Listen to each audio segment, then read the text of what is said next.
Why did Domino's showed their worst reviews on TV during prime hours? Why did Skoda mock themselves on TV? How Tommy Hilfiger's arrogance took him from 0 to 100? How one advertisement saved Dettol from being completely destroyed by their competitor? Welcome to episode 1 of 5 Minute 5 Marketing Stories. In 2009, Domino's publicly admitted that their pizzas tasted like cardboard and sauces tasted like ketchup. Most brands hide their flaws and pay millions to show them in a good way. Why would Domino's even do that? Back in 2009, Domino's used to be a huge joke in US. Consumers used to openly complain about their pizzas tasting like cardboard with ketchup. Now, most companies would have gotten defensive here or do some sort of defensive PR. But Domino's chose to play a different game. They decided to air their worst reviews on national TV during prime hours. The ad even showed their CEOs and chefs saying that their pizza sucks. And they showed Domino's making a complete new recipe from scratch. As this ad came out, public was completely stunned. This radical honesty built immense trust and Domino's experienced a massive surge in sales. Imagine some random brands come to you and says, I'm as good as Gucci and Armani. Would you buy from them? Probably no. You would not even reply them. But Tommy Hilfiger did the very same thing in 1985. Did it work? At that time, Tommy Hilfiger was absolute nobody.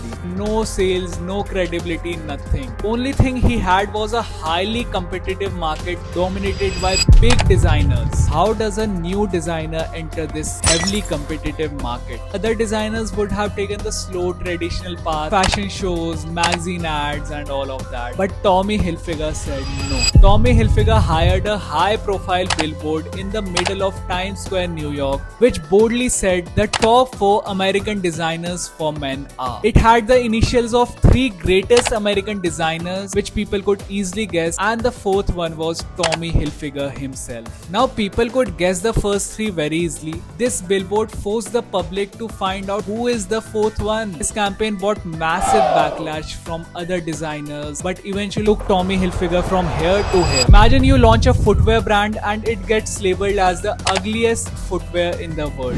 Now most people would have discontinued the brand, apologized publicly for their bad designs, copy their competitors, but Crocs said no. Yes, I'm talking about Crocs. But why do celebrities, athletes or luxury fashion houses wear these ugly looking footwear? Crocs did these 2 things. They pivoted their market target to people who valued comfort over vanity, like chefs, nurses. Secondly, they partnered with high fashion celebrities and designers, which made the ugly looking footwear into a fashion statement. Their tagline was "Ugly can be beautiful." Now comes my favorite. How did one advertisement save Dettol from being completely destroyed by their competitor? So Dettol is used for treating minor cuts, insect bites, and it has one big problem. After applying, it has an extreme burning sensation. But Dettol believed if it burns, it works. Dettol was doing well in market, but then comes Savlon, their competitor. Savlon was very comfortable after applying. No burning sensations, nothing. As it came into the market, it quickly started to overtake Dettol. Dettol played a genius silent master stroke that changed millions of buying decisions without people even noticing. Now tell me one thing, when I say medicine, what comes into your mind? Probably the bitter taste.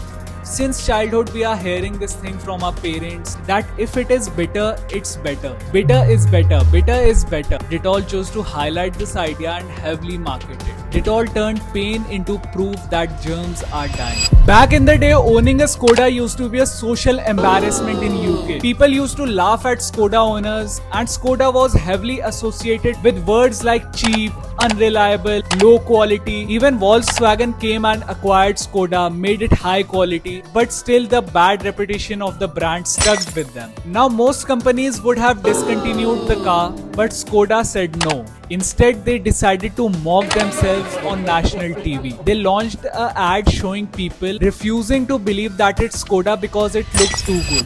This self-depreciation humor disarmed the British public completely, and people got curious to have test drives in Skoda. As they went for test drives, they noticed that it is actually high quality. It increased their sales. If you liked the episode, like, follow for part 2 and stay tuned.